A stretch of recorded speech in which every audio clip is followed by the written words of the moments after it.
मेरे भैया जिस समय पर ये देखा है, आज इसी समय सब लोग बड़े मगन है, आंगन में मंगलचार हो रहे हैं, मैया बड़ी ही मगन है, उधर दान लुट रहे हैं आंगन में।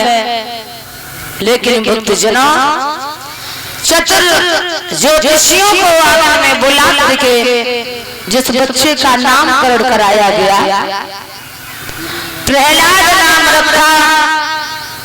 धीरे धीरे जब सयाना और समझदार होने लगा है, विद्यालय में जाता है,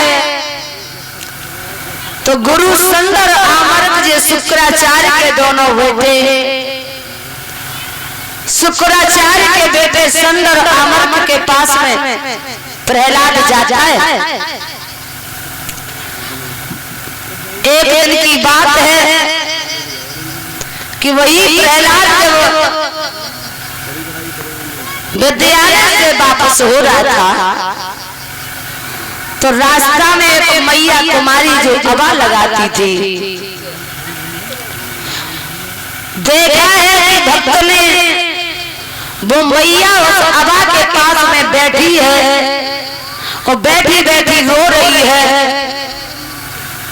तो प्रहलाद ने पास में जाकर के देखा है कि बूढ़ी मैया और अबा के पास में बैठी बैठी रो रही है, इसका कारण क्या है?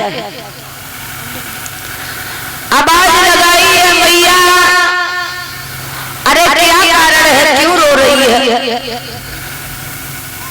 सो मैया ने जवाब दिया है, लाला जीवन में हमसे बड़ी भूल हो गई है। हे बेटा, आवाम में दिल्ली के बच्चे दब गए हैं, अब मैं कहाँ जाऊं? और जो ये कहा है उसी समय आज भक्तों प्रहलाद ने जवाब दिया है, तुम्हें मालूम होना चाहिए कि मेरे पिता के राज्य में भगवान का कोई गुणगान, कोई भजन नहीं करता, और तुम उस परमात्मा का नाम ले रही हो। जरा तुम्हें ये मालूम होना चाहिए कि इस समय इस एरिच का भगवान है मेरा पिता हिरण्यकश्यप। मैया बोली है, लाला जो संसार को रचता है ना, और जो संसार को चलाता है, उस सच्चे उस असली पिता की पहचान करो आप। तुम्हें नहीं मालूम? लेकिन मैया से भक्त ने जवाब दिया है, एक बात बताओ कि तुम्हें भगवान पर इतना भरोसा है, जो भगवान तुम्हारे बिल्ली के बच्चों को बचा सकता है क्या? बोले हाँ बेटा, भरोसा है। नल और नील जात के बानर जिन्हें राम नाम पत्थर पर लिख के पानी में तैराए, तो पत्थर भी पानी में तैर गए। भगवान के नाम में बड़ी शक्ति है लाला। जवाब दिया, ठीक है मैं अभी तो जा रहा हूं, लेकिन सुबह जब होगा तो देखेंगे दिल्ली के बच्चे जीवित बचे हैं या नहीं। मैया बोली, दिल्ली के बच्चे जीवित बच जाए तो हमें बधाई दे जाना, और दिल्ली के बच्चे जीवित न बचे तो बेटा मेरे प्राणों को ले जाना। आज प्रहलाद तो चले गए, लेकिन प्यारे भक्तों, सारी रात मैया को अबा के पास में रोते रोते हो गई है। सुबह हुआ, भक्त जिस समय आया और मैया अबा खोलने को चली, भगवान को नाम लेने जैसे ही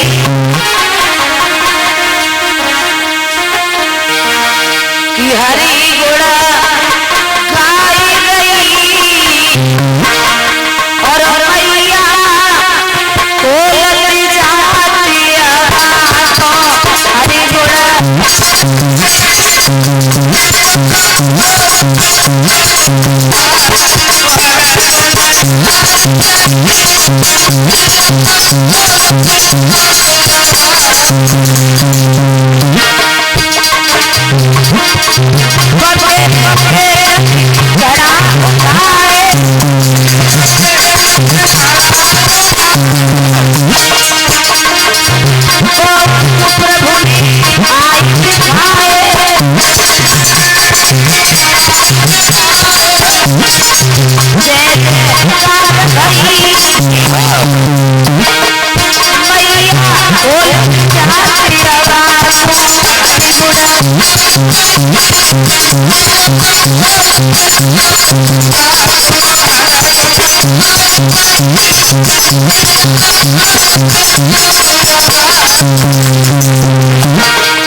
कुमारी मैया ने भगवान को नाम लेके और जैसे ही अबा को खोला है, धीरे धीरे बिल्ली के बच्चे अपनी आवाज लगाते हुए अबा से जिस समय निकले हैं, अब तो जय जयकार का शब्द सुनाई देने लगा। चारों तरफ बिल्ली के बच्चे जिस समय भागे, सही मैया कुमारी के पैरों में भक्त हाथ जोड़ के गिर गया और बोला, मैया धन्य, आज से मेरा ज्ञान का नेत्र खुल गया, मैं समझ गया आज से तू हमारी गुरु है। हे मैया, आज हमें अवगत हुआ है कि भगवान के नाम में बड़ी शक्ति है। उस दिन से प्रहलाद को राम नाम की रटन लगी। जहां बैठ जाता है वहां भगवान का ही नाम जपता है। प्यारे भक्तों, प्रहलाद जब विद्यालय में जाता है, गुरु संग और अमृत जी नहीं आ पाए। उस समय प्रहलाद पहुंचा, बच्चे सारे आ गए। प्रहलाद ने अपनी सारी कॉपी पर राम नाम, चारों तरफ प्रभु का नाम ही लिखा है। गुरु सुंदर अमृत ने देखा तो प्रहलाद को पहले तो बैठ के बहुत समझाया और जवाब दिया, हे लाला, ये तुम्हारा शत्रु है, तुम्हारे पिता का शत्रु है और तुम इसका नाम नहीं लो। लेकिन प्रहलाद कहाँ मानने वाला। प्रहलाद की कलाई को पकड़ा है जिस समय, तो सुंदर अमृत जी हिरण्यकश्यप को सौंप जाते हैं, महाराज आप अपने बच्चे को संभालो, क्योंकि जिसने तुम्हारे शत्रु का नाम लेना प्रारंभ कर दिया है और जो ये कहा है, अब तो मेरे भैया। उसी समय प्रहलाद को हिरण्यकश्यप ने गोद में बिठाला और कहा, हे मेरे लाला, तुम उस शत्रु का नाम लेना छोड़ दो, क्योंकि वो नारायण हमारा शत्रु है, वैरी है, जिसने मेरे भाई को मारा है। आज प्रहलाद कहते हैं, हे पिताजी, तुम हमारे पिता जरूर हो, लेकिन मैं इतना जरूर कहूंगा कि कभी परमात्मा किसी का बैरी नहीं बनता है। हर जीव के अंदर ईश्वर का अंश होता है। तुम भगवान को बैरी बता रहे हो, इस बात को कहने में तुम्हें जरा भी शर्म नहीं आई? और जो ये कहा है, अब तो मेरे भैया समझ गया हिरण्यकश्यप कि मानेगा नहीं, ऐसे नाम नहीं छोड़ेगा। लेकिन श्रोता भेज दिया है, आज कयाधु को इशारा कर दिया है, बोले जहर का प्याला दे दिया जाए। तो मैया कयाधु ने पहले तो बहुत समझाया, बेटा मान जाओ। समझाने से प्रहलाद नहीं माना, तो एक जहर का प्याला तैयार किया है जिसने, उस प्याले को ओम नारायण कहकर के हाथ में जिस समय उठाया, तो जिसने भगवान की तस्वीर नजर आई। लेकिन उस प्याले को प्रहलाद जब पान कर जाता है तो भक्त पर कोई फर्क नहीं पड़ा।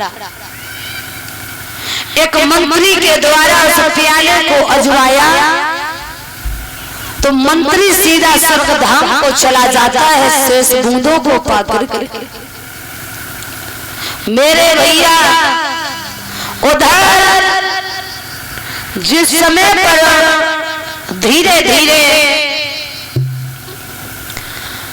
देखा है उस हिरण्यकश्यप ने कि अब इस तरीके से ये नहीं मानेगा, तो एक दिन इसने आकर के हिरण्यकश्यप ने प्रहलाद को कुएं में डलवाया है। लेकिन भगवान बड़े विलक्षण हैं। भगवान आज अपने भक्त की मदद करते हैं, सहायता करते हैं। प्रहलाद को हिरण्यकश्यप ने पहाड़ों से भिगवाया, भगवान संत के रूप में आए, प्रहलाद को बाहों में ले लेते हैं। उन्हीं प्रहलाद जी को समुद्र में भी भिगवाया है। तो प्रहलाद आज कागज की नाव में बैठे हैं और भगवान का नाम ले रहे हैं कि हम राम जी के राम जी हमारे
भक्त प्रहलाद आज इस कागज की नाव में बैठे हैं और भगवान का गुणान बात कर रहे हैं कि हम प्रभु के सहारे मेरा जीवन है और प्रभु हमारे हैं, हम भगवान की संतान हैं, भगवान हमारे हैं।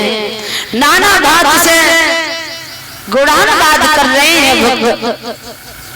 श्रोताओं में पहाड़ों से भिगवाया है, हिरण्यकश्यप ने काल कोठरी में बंद करवाया, लेकिन कोई प्रभाव नहीं पड़ा है। क्योंकि वही प्रहलाद एक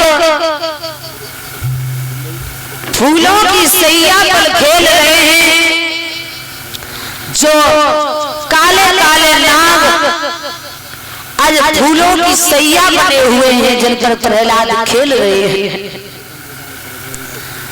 लेकिन जो कोई भी फर्क नहीं पड़ा, अंत में उधर हुआ ये, भक्त प्रहलाद ने हर दुखों का सामना कर लिया, लेकिन भगवान का नाम इन्होंने नहीं छोड़ा। वो कहते हैं